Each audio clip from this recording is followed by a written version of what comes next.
RKPSCയിലേക്ക് സ്വാഗതം. ഇന്ന് നമ്മൾ നോക്കാൻ പോകുന്നത് കറണ്ട് അഫയേഴ്സിലെ കുറച്ച് ക്വസ്റ്റ്യൻസ് ആണ്. ഒന്നാമത്തെ ക്വസ്റ്റ്യൻ, തായ്ലൻഡിൻ്റെ പുതിയ പ്രധാനമന്ത്രിയായി തിരഞ്ഞെടുക്കപ്പെട്ട വനിതയാരാണ്? പയേതുങ്താൻ ഷിനവത്രയാണ് തായ്ലൻഡിൻ്റെ പുതിയ പ്രധാനമന്ത്രിയായി തിരഞ്ഞെടുക്കപ്പെട്ട വനിത. പയേതുങ്താൻ ഷിനവത്ര. രണ്ടാമത്തെ ക്വസ്റ്റ്യൻ, വക്ലാവ് ഹാവൽ സെൻറ്ററിൻ്റെ ഡിസ്റ്റർബിംഗ് പീസ് അവാർഡിന് അർഹയായ ഇന്ത്യൻ എഴുത്തുകാരിയാരാണ്? അരുന്ധതി റോയിയാണ്.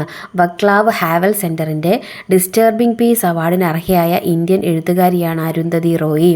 2022 മികച്ച സിനിമയ്ക്കും തിരക്കഥയ്ക്കും എഡിറ്റിങ്ങിനുമുള്ള ദേശീയ പുരസ്കാരം നേടിയ മലയാള സിനിമ ഏതാണ്? ആട്ടമാണ്. 2022 മികച്ച സിനിമയ്ക്കും തിരക്കഥയ്ക്കും എഡിറ്റിങ്ങിനുമുള്ള ദേശീയ പുരസ്കാരം നേടിയ മലയാള സിനിമ ഏതാണ്?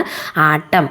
അടുത്ത ക്വസ്റ്റ്യൻ, 2022 മികച്ച സിനിമയ്ക്കുള്ള ദേശീയ ചലച്ചിത്ര പുരസ്കാരം സ്വന്തമാക്കിയ മലയാള ചിത്രം ആട്ടത്തിൻ്റെ സംവിധായകൻ ആരാണ്? ആനന്ദ് ഏകർഷിയാണ് ആട്ടത്തിൻ്റെ സംവിധായകൻ. ആട്ടത്തിൻ്റെ സംവിധായകൻ ആരാണ്? ആനന്ദ് ഏകർഷി. അടുത്ത ചോദ്യം, 2022 മികച്ച നടനുള്ള ദേശീയ ചലച്ചിത്ര പുരസ്കാരം സ്വന്തമാക്കിയ അഭിനേതാവ് ആരാണ്? ഋഷഭ് ഷെട്ടിയാണ്. നമുക്ക് എല്ലാവർക്കും അറിയാം, കാന്താര എന്ന സിനിമയുടെ ഡയറക്ടറാണ് ഋഷഭ് ഷെട്ടി.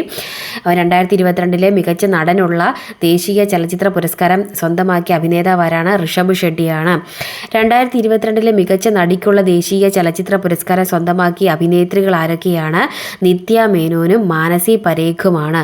നിത്യ മേനോനും മാനസി പരേഖുമാണ് 2022 മികച്ച നടിക്കുള്ള ദേശീയ ചലച്ചിത്ര പുരസ്കാരം സ്വന്തമാക്കിയ അഭിനേത്രികൾ.